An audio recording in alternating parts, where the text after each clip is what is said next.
I arrived for the family reunion I paid for. The place was empty. Mom laughed and said, "It was yesterday. We'll bring you leftovers."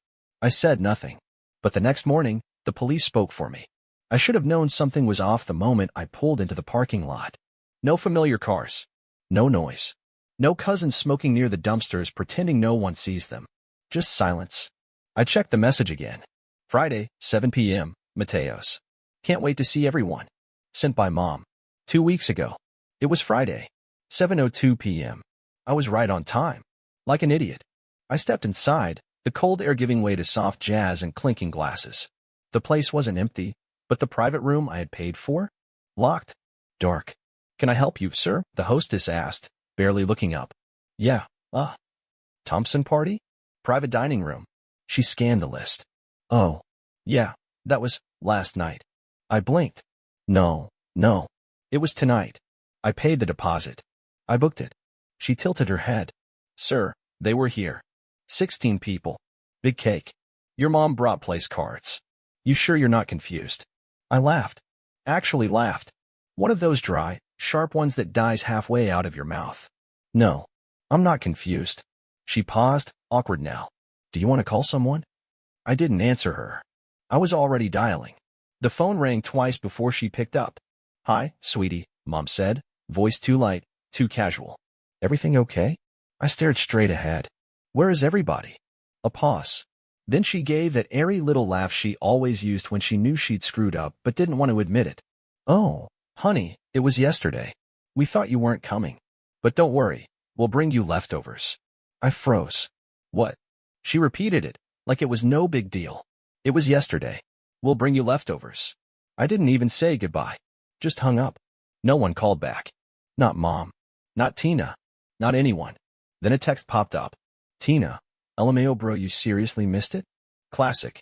Don't worry, we saved you a roll." My hand was shaking. From cold. Or rage. I couldn't tell which. I looked at the hostess. They came. Ate. Left. She shrugged. Looked like they had fun. Of course they did. They always do when I'm not there. I left without saying anything else. Didn't call. Didn't yell. Didn't write in the group chat. But I didn't go home either. I sat in the car with the engine off, staring at my reflection in the windshield, thinking about the bill. The card charge. The 10 unread messages I'd sent my mom 3 days ago confirming the time. They all knew. They just didn't care. They'd made that choice together. And tomorrow? I'd make mine. You'd think getting excluded from a family dinner you paid for would be the worst part. It wasn't. It was the cherry on top of a 5-year-long garbage sundae.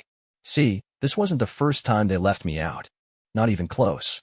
It was just the first time they were honest enough not to fake it. I was always the afterthought. Growing up, Tina was the bright one, the one who just needed a little help getting started. I was the one who didn't need much. That was their code for, "You survive without love, so we're not wasting any on you." When I got my first real job, I called Mom proud. She didn't say congrats. She said, "Great. Now you can finally help your sister with rent." That was the start of it. 1 month of rent turned into a year. Then bills. Then her dental surgery. Then car insurance. Then textbooks for her new nursing program, which she dropped after a semester and never refunded me for. I paid because I thought that's what you do when you love your family. But love, in my family, only flows one direction. Every time I brought it up, even gently, I got hit with. "Stop being so transactional. We're family. Tina's going through a lot. You know that. You're doing better than her. Why are you keeping score?" I wasn't keeping score. They just refused to notice I was bleeding. I remember one night, 2 years ago. I just wired $600 for Tina's emergency vet bill. Later that same day, she posted an Instagram story. New shoes, new nails, and some guy's hand wrapped around a champagne glass. I showed the story to Mom. She scrolled, smirked, and said, "You boys always get so petty about money." Petty. I paid their property taxes last winter because Dad forgot, and the county sent them a lien warning. I covered Tina's credit card minimums for 6 months when she got laid off, even though I was barely staying afloat myself. One Christmas, I maxed out my savings to get gifts for everyone. And what did I get? A framed photo of the family. I wasn't in it. But nothing compared to the night I overheard what they really thought of me. It was about 6 months ago. I was staying at my parents' house for a weekend. I had just helped Tina out of another jam, $1,200 this time because she accidentally overdrafted again. I went downstairs to grab water and heard voices in the living room. Tina, he's so obsessed with being the martyr. It's pathetic. Mom, I know. He acts like he's some kind of savior just because he pays for things. Dad, laughing. Let him pay. He's not going to find a wife anyway. Might as well be useful. I stood in the hallway, frozen. Then Tina again, voice smug. You know he thinks we'd fall apart without him? Snort. Please. If he disappeared tomorrow, I wouldn't even notice. I didn't go into the room. I went back upstairs, laid in bed, stared at the ceiling. The next morning, Mom made pancakes like nothing had happened. After that, I stopped sending money. For about 2 weeks. Then Tina texted. Tina, I need help with rent. I'll pay you back. Promise. I didn't respond. 2 days later, Mom called. Tina's behind on bills. She's in a really bad place. You know she's sensitive. Why are you being cold? I said, I just can't keep doing this. She said, if you're going to punish us for raising you, maybe we shouldn't have bothered. That broke me more than I admitted at the time. I sent the money later that day. And now, after all that, they had a family reunion without me. A dinner I paid for. A time I confirmed. And when I called Mom to ask where they were, she had the audacity to say, it was yesterday. We'll bring you leftovers. Leftovers. Like a dog. Not a son. Not a brother. Just a wallet with arms. I sat in that car outside Mateo's for a long time that night. I didn't cry. I didn't scream. I just sat in that thick, dense silence and thought about every single time I'd been the good one. And what it had cost me. Tomorrow, I wouldn't be the good one. Tomorrow, they'd learn what it feels like when I stop playing my role. And I knew exactly where I'd start. I didn't sleep that night. Not because I was sad. Not even angry, honestly. I was calculating. That dinner at Mateo's cost me $1,740 after tax and tip. 16 people. Appetizers. Custom menu. I'd even paid extra for Tina's vegan crap and Aunt Mary's wine allergy accommodations. They didn't just forget me. They knew. And they did it anyway. The next morning, I sent a message in the family group chat. Me. Let's meet at Mom's tonight. 7 p.m. I have something for you. No one asked what it was. Of course they didn't. They never asked anything when it came to me. At 6:58, I pulled into my parents' driveway. Inside, they were already gathered. Tina was on her phone. Dad was in his recliner with a beer. Mom was fluffing the couch pillows like we were hosting company. She looked up and smiled. Hi, honey. We weren't sure if you'd still be upset. I said nothing. Tina looked up, fake sympathy smeared across her face. You know we didn't do it to hurt you, she said. It was just easier for everyone to come Thursday. Most of us have lives. She said that with a straight face. I placed a big envelope on the coffee table. What's this? Mom asked. I sat down slowly, calmly, and said, it's a bill. Dad scoffed. A bill for what? For the dinner, I replied. The one you all enjoyed without me. Tina laughed. You're joking. I'm not. Mom narrowed her eyes. Are you seriously trying to make us pay you back? No, I said, leaning forward. I'm giving you the opportunity. Because from now on, anything you want from me comes with an invoice. There was silence. Then Dad sat up straighter. You need to drop this attitude, son. We're family. Right, I said. Family. The same family that intentionally excluded me from a reunion I paid for. The same family that's drained me financially and emotionally for 5 years straight. Tina rolled her eyes. Oh, come on. No one made you pay. That was the moment something in me finally snapped. I stood up. You know what? Fine. Let's talk about what no one made me do. I pointed at Tina.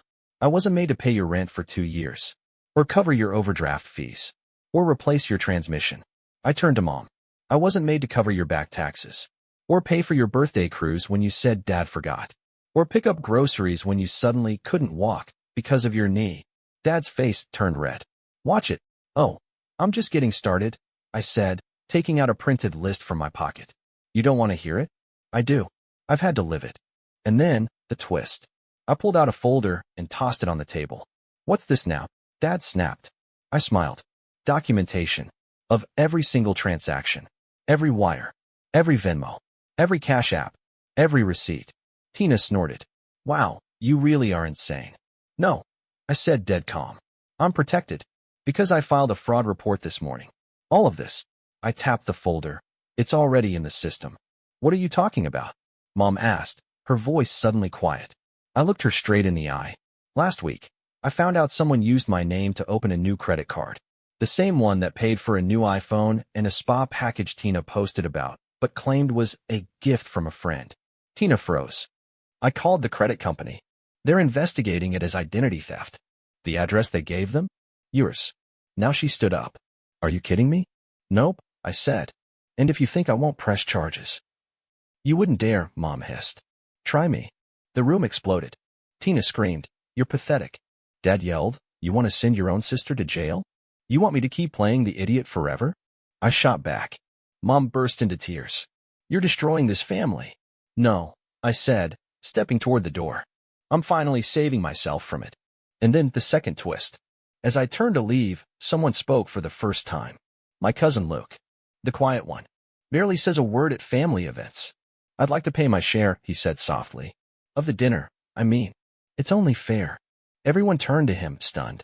He added, and I know I should have said something, but they did plan to exclude you. I was there when they joked about it. Said you'd be too dramatic. I'm sorry. I looked at him, and for the first time that night, I smiled. Thanks. Then I walked out. They thought they could use me forever, but they forgot one thing. Even the quiet ones eventually speak. And when we do, we don't whisper. We call the cops. The next morning, at 8:17 a.m., my phone buzzed. Private number. I picked up. Hi, is this Daniel Thompson? Yes. This is Officer Reynolds, local precinct. We're currently following up on a report of financial fraud involving a credit card opened in your name. Your family was listed at the billing address. We'll be visiting the property today for a statement. I said nothing for a moment. Then, do you need me there? No, sir. You've done your part. We'll take it from here. I hung up and sat back in silence. For once, they'd open the door and find someone they couldn't gaslight. This time, I didn't have to speak. The police did it for me. I thought silence would bring peace. Instead, it brought chaos. They say when you remove the keystone from an arch, everything collapses. I wasn't the keystone. I was the whole foundation. And the second I stepped away, the house of cards came crashing down. The police visit wasn't subtle. According to a very long, very angry voicemail from Mom, they came at 7:45 a.m., while she was still in her robe, and Dad hadn't even had his coffee yet. 2 officers. 1 male, 1 female. Politely professional. But direct. We're following up on an identity theft claim. The credit card was opened in your son's name. It was used for over $4,000 worth of purchases tied to this address. We need to know who had access. Mom's response? There must be some mistake. We're a good family. Classic. They asked to speak with everyone in the household. Tina tried to leave mid-conversation, saying she had work. The officers asked her to stay. She cracked within 5 minutes. It wasn't even fraud. He always helps. I thought he wouldn't mind. Mom jumped in. She's under stress. She didn't mean it. But it was too late. The officer wrote everything down, recorded it, even asked to see Tina's phone. That's when it got worse. They found text messages from Tina to a friend. Use my bro's info again, spa day on him. IDC, he's such a pushover, he won't even notice. It wasn't just fraud. It was premeditated. And it was proof. That same day, I got a call from a detective assigned to the case. We have enough to move forward with charges. Would you like to proceed formally? I asked him to give me a day. That evening, my phone blew up. 27 missed calls. 41 messages. Mom. Daniel. Please. We need to talk. It was just a mistake. She panicked. She's still your sister. Dad. You don't want to destroy her life over this. Tina. You selfish guy. I'll lose my job. My apartment. You're doing this to your own family. Asterisk. Funny how no one cared when I was losing pieces of myself for them. I waited a day. Then I called the detective back. Can we pause the formal charge temporarily? He agreed. But he made it clear. This doesn't go away. It just waits. That's when Mom made her move. She called me. Voice soft, like silk over a blade. If you really want to fix things, come to the house. Let's talk face to face. Against my better judgment, I went. The second I stepped in, I regretted it. Tina was on the couch with a blanket over her like she was the victim. Mom had the worried matriarch look down to his science. Dad didn't even get up. We just want to heal, Mom said. We. I asked. We know you're hurt. But this is tearing the family apart. No. I said, Tina did that. Tina's voice cracked. I didn't think you'd actually go to the cops. Who does that? Someone who's been pushed far enough, I replied. Mom reached for my hand. Let's make this go away. We'll pay it back. You don't need the police. Funny, I said. Because you didn't offer that before they showed up. She pulled away like I slapped her. Dad finally spoke. You're not perfect either. You think this makes you some kind of hero? I looked him in the eye. No. It makes me free. And then I left. Again. This time for good. A week passed. I got another call from the detective. We received a payment for the charges. Marked anonymous, but it came from a joint account under your parents' names. Would you like to press charges anyway? I thought for a long time. Then I said, no. But then I added, not this time. But I want it on record. If she ever touches anything with my name again, I want her charged. He agreed. And I hung up. And just like that, I was done with them. No more money. No more guilt. No more walking into rooms where I was invisible until someone needed their phone bill paid. A new start. I moved out of state 2 weeks later. Small town. Quiet. Friendly landlord. Rent half what I paid back home.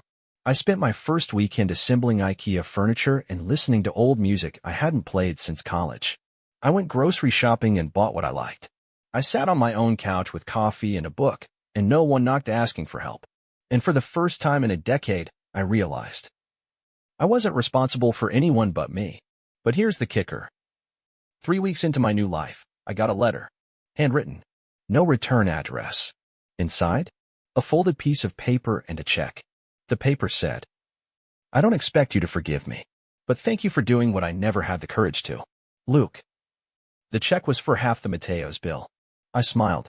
He didn't owe me anything, but he got it. The rest of them? I never heard from them again. Not for my birthday. Not for Christmas. Not even when Dad had surgery later that year. I only found out through a distant cousin's Facebook post. And you know what? Good. They'd finally learned what it was like to live without me. And I'd finally learned to live without them. People say blood is thicker than water. They forget the second half of that quote. But it's the blood of the covenant that's thicker than the water of the womb. In other words, chosen loyalty matters more than shared DNA. And I finally learned that. The hard way. The last time I saw my family's faces was the day I left that house with the folder in my hand and the fire in my chest. Since then, not a word. And that silence? It used to feel like punishment. Now, it feels like air. A few weeks ago, I ran into someone from back home. A girl I went to high school with. She recognized me in the checkout line at the hardware store. Hey, didn't you used to be Tina's brother? I paused. Smiled. No. Just like that. No shame. No hesitation. Because I'm not Tina's brother anymore. I'm not the good son. I'm not the bank. I'm not the guy who shows up when everyone else disappears. I'm me. And for the first time in 32 years, that's enough. They thought I wouldn't survive without them. That I'd come crawling back. That I needed their version of love, their guilt trips dressed up as concern, their control disguised as closeness. They were wrong. I don't need Sunday dinners where I sit in silence while they toast themselves. I don't need check-ins that are really just setups for a request. I don't need to explain to anyone why I changed my number, moved without a forwarding address, or never showed up for Christmas. Let them wonder. Let them stew. Let them try to explain my absence to extended family, to neighbors, to themselves. Because deep down, they know. They pushed me out. And for once, I didn't beg to come back. You want to know the best part? They lost their control the second I stopped asking for love and started demanding respect. Because people like that, they'll throw family at you like a weapon. But the second you throw back boundaries, they call you cold, selfish, broken. I'm none of those things. I'm just finally not theirs anymore. And Tina? She didn't lose her job. She didn't go to jail. But you know what she did lose? Her mask. The whole family knows now. What she did. How she lied. How she used me. How she laughed behind my back while draining me dry. And now? No one trusts her. Luke left the house. Aunt Carol refuses to let her babysit anymore. Uncle Steve told me, over a quick phone call I didn't expect, that Tina's name is mud at every family event. You don't need to come back, he said. They're the ones who messed up. We all see it now. But I told him the same thing I'll tell you. It's not about who sees it. It's about who survived it. And I did. So no, I'm not going to pretend everything's fine. I'm not going to send birthday cards or pick up out of guilt.